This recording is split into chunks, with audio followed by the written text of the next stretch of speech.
Good evening, my friends.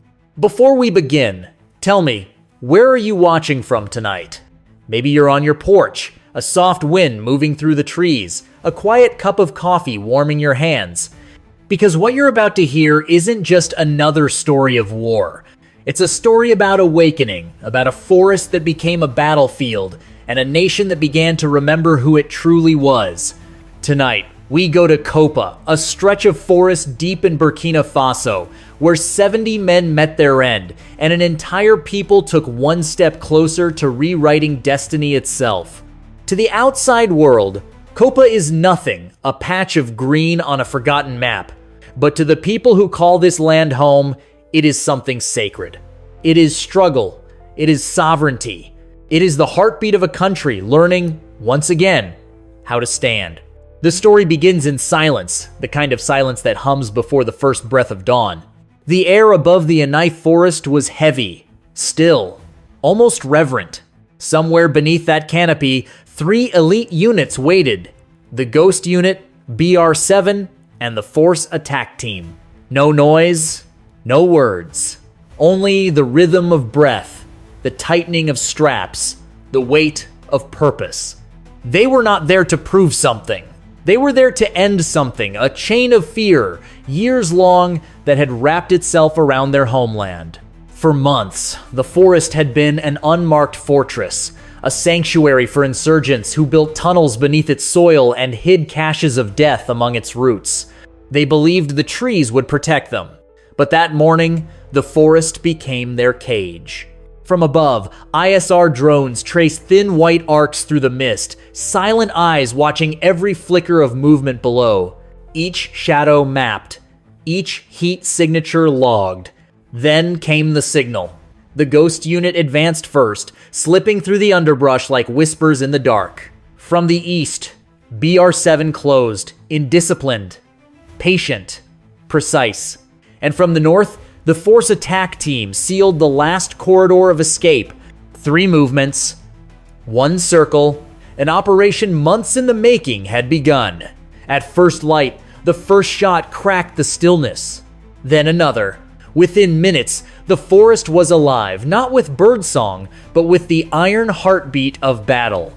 Machine guns rattled, mortars thudded, the earth itself seemed to tremble. And yet, this was not chaos. It was choreography, every movement planned, every silence purposeful. By noon, the insurgents were surrounded, their communications severed, their tunnels collapsed. The forest that had once hidden them now betrayed them, revealing their positions in shafts of light. They fought, yes, but every path they took led into the fire. 70 fell, and when the gunfire ceased, all that remained was wind and ash. But that's not where the story ends. Because Cobra was never just a victory counted in numbers. It was a declaration that the people of Burkina Faso would no longer wait for others to defend what was theirs. That sovereignty was not a word for speeches. It was something you earned, inch by inch, through discipline and unity. When the last smoke cleared, soldiers found what the forest had hidden: makeshift camps, broken rifles, small notebooks written by trembling hands. Some of the fallen were barely 20, some not even men yet. They were told they fought for faith, but they were fighting for someone else's design, the unseen hands that feed on division, the voices that whisper war from faraway rooms. That realization cut deeper than any bullet. It was a reminder that the true battle was never against the young men in the forest, it was against the forces that sent them there. As dusk fell, the Burkina flag rose over Cobra. No cheering, no parade, just quiet pride.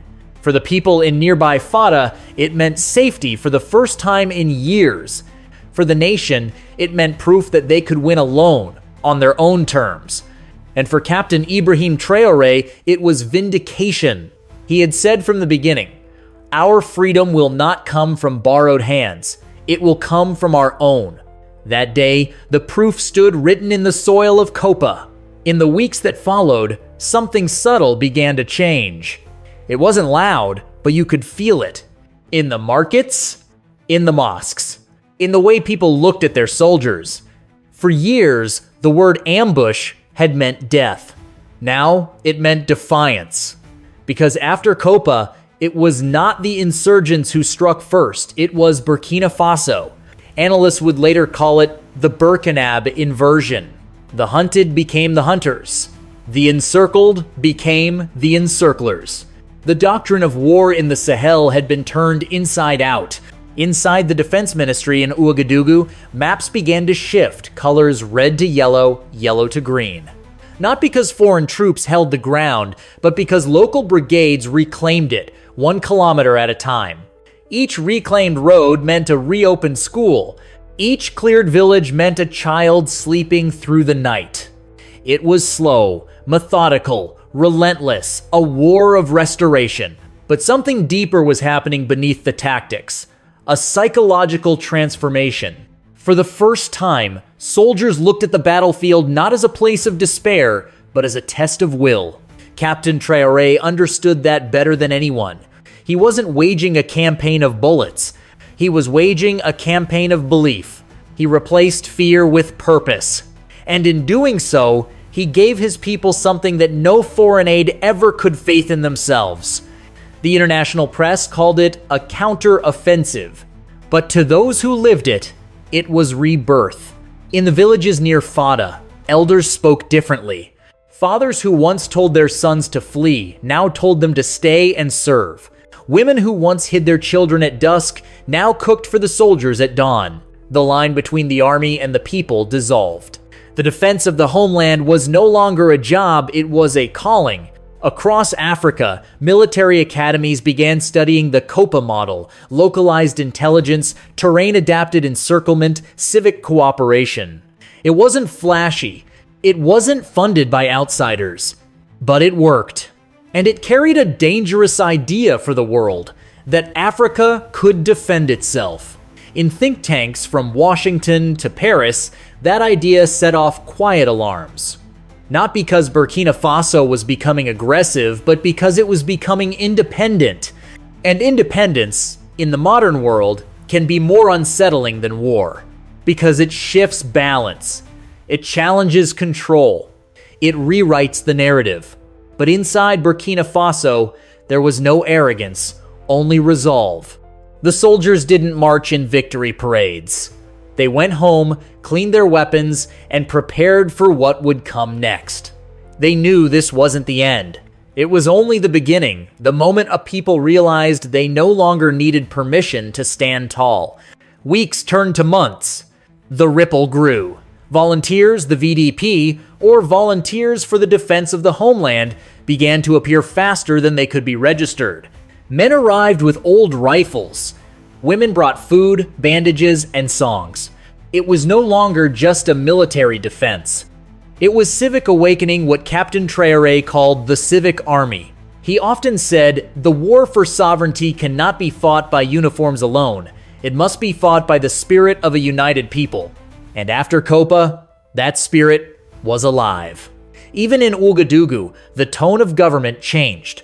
Ministers who once hesitated now echoed his words. Self-reliance, national dignity, African sovereignty. Civil servants stayed late, not out of duty, but pride. The battlefield had moved from the forest to the heart of governance. Of course, not everyone welcomed the change. Western diplomats whispered of sanctions and stability. They feared not the guns of Burkina Faso, but its unity. Because unity is contagious. And it was already spreading to Mali, to Niger, to the alliance of Sahel states. Cobra had proven that the alliance could hold its own, that the days of dependency were cracking at the edges. Still, Captain Traore remained cautious. He knew unity born in war can vanish in peace. So he turned from combat to reconstruction. Schools reopened. Health centers revived. Roads rebuilt. Each brick laid was a quiet declaration. We will not abandon what we reclaimed. Even fin of the second, and in where face back to.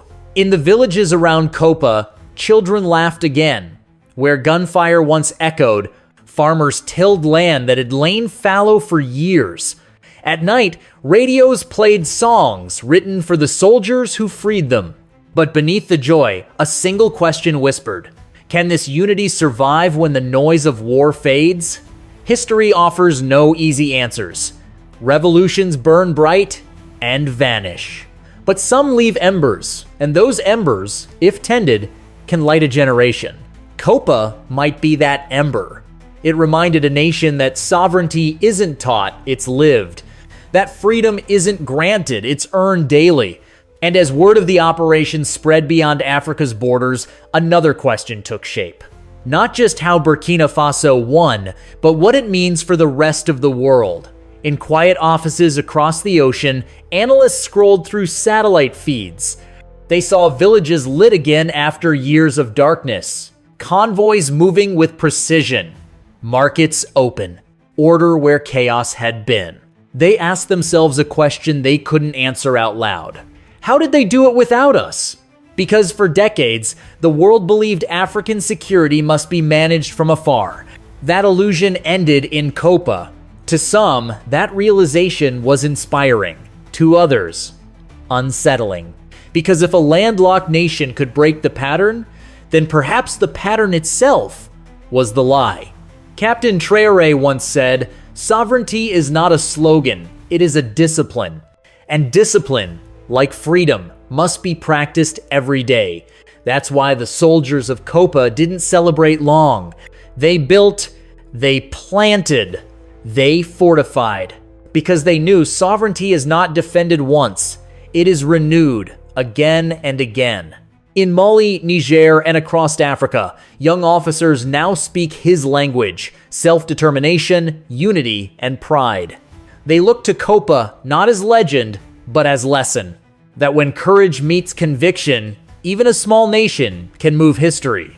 Now, as night falls once more over the same forest, the trees stand quiet again.